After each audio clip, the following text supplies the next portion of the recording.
Tonight we're going to be talking about a film called Youth, and I thought we'd start out by talking about your youth, because it definitely was not inevitable that a kid from Elephant and Castle, this poor neighborhood in London, was going to become Michael Caine. In fact, he wasn't even named Michael Caine at that point. No, I wasn't. No. The way I got my name was I was a repertory actor in the country, you know, and I didn't belong to Equity, the trade union.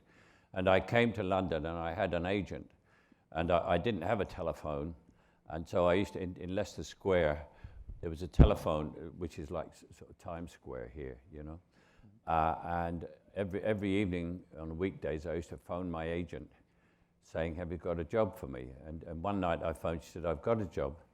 She said, "But my real name is Michael White, and I called myself Michael White, you know, so that's fine."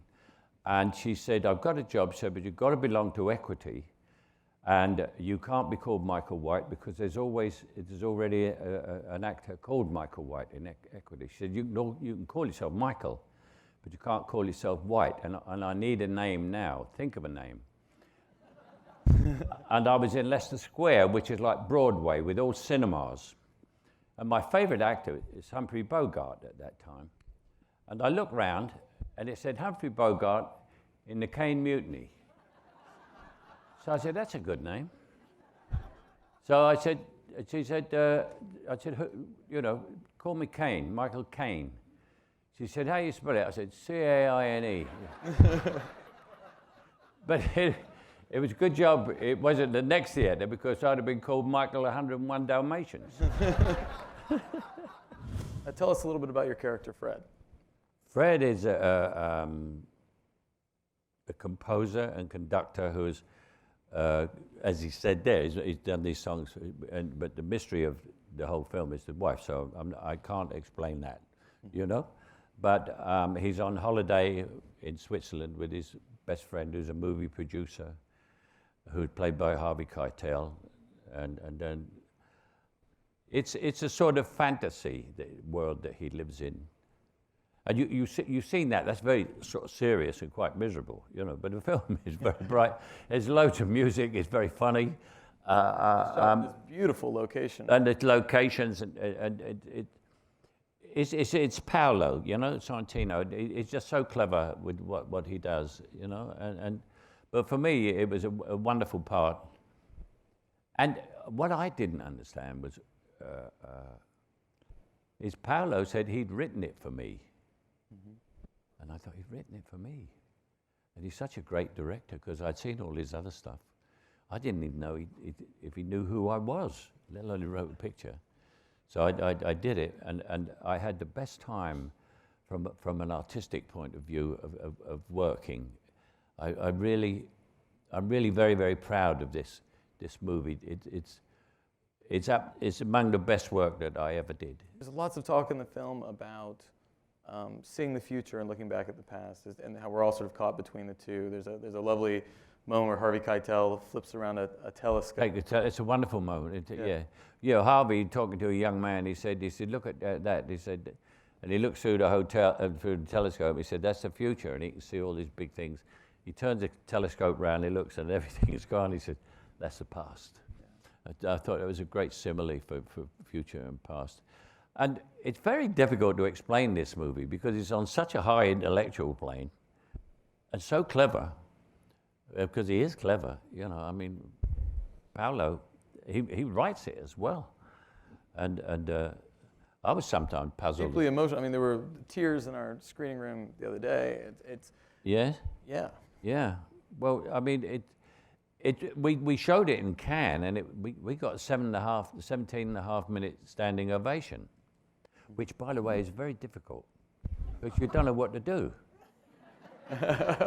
You're standing there, you go, and you think, you say, "Oh, we go," and they'll stop, and they didn't stop. So you go to sit down, and say, "You can't sit down, they're clapping." And so you're standing there, and we stood there for 17.5 minutes. And I became fascinated by about 20 people who were booing. So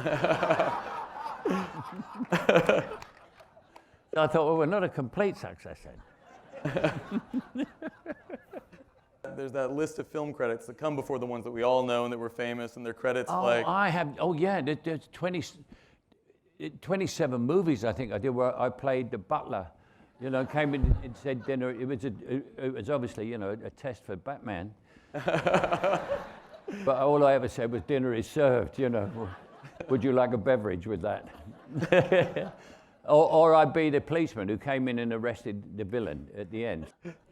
And then it all starts to happen, right? Zulu, Ipcris Files, Shirley MacLaine sees you in Ipcris. Yeah, she brought me to Hollywood.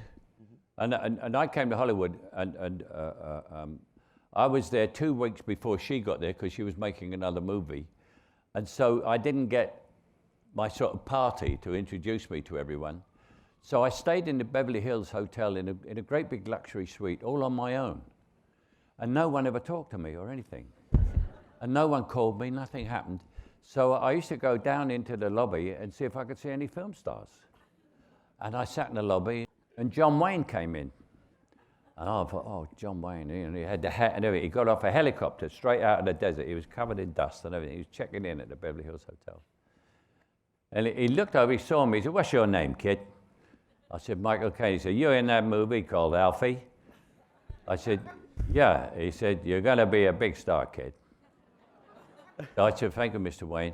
And he said, let me give you some advice. He said, talk low, don't talk slow, and don't say too much. And never wear suede shoes. I said, what? Why never wear suede shoes? He says, because as I said, he said, you're going to be very famous. He said, and you'll be going in the toilet and taking a pee. There'll be a guy next to you, and he's going to say, Michael Caine. And he's going to pee all over your shoes. Let's talk about the accent. You know, the internet is filled with tributes to the Michael Caine voice. I just showed you the my stickers voice. around And you go, I don't talk any different from anyone else, do I? And my wife always said, no, Michael, you don't. It's all right. It's okay. But somehow or other, I've got a different accent.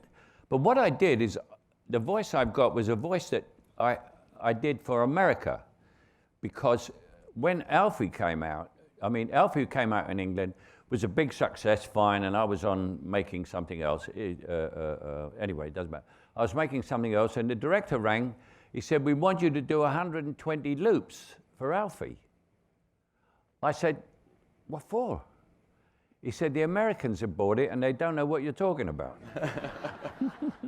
So if you see the American version of Alfie, it looks like I don't know how to do a Cockney accent. When you talk about the kind of acting you wanted to do and working against the mainstream, you know, being a working class guy trying to make it, it almost feels to me like Laurence Olivier is the definition of the kind of cinema you were pushing back against, and you two clash in that film. I'll tell you a story about Larry. I was about 2 weeks before I made it. Laurence Olivier was Lord Olivier, right? So we're going to make this film together. There's only two of us in it, Sleuth, him and me. We'd never met, and about 2 weeks before the picture, I got a letter from him saying, it has occurred to me that you may be wondering how to address me. How to address me when we meet. He said, let me say this. From the moment we say hello, I am Larry, which I thought was great, and it got me off the hook on that. But I remade a Sleuth with Jude Law many years later. And I suddenly, and I was Sir Michael Caine, and he wasn't. And I suddenly thought it was supposing I sent Jude a letter saying, you may be wondering how to address me. And I would hate to think what Jude would have said. Does it ever get competitive? No. I have no sense of competition with other actors. My competition is with myself. All I'm ever doing is trying to be better than I was the last time. I mean, I admire other actors. I work with great actors. And I really love working with. It's a very funny thing. I can't work with bad actors. It really, because I'm looking at them and I always forget my lines. I go, you should have said that. You should have done that way. And I suddenly become interested in how bad they are. And I forget what I'm supposed to say. You know. So no, you must work with good people. Otherwise, you'll be crap.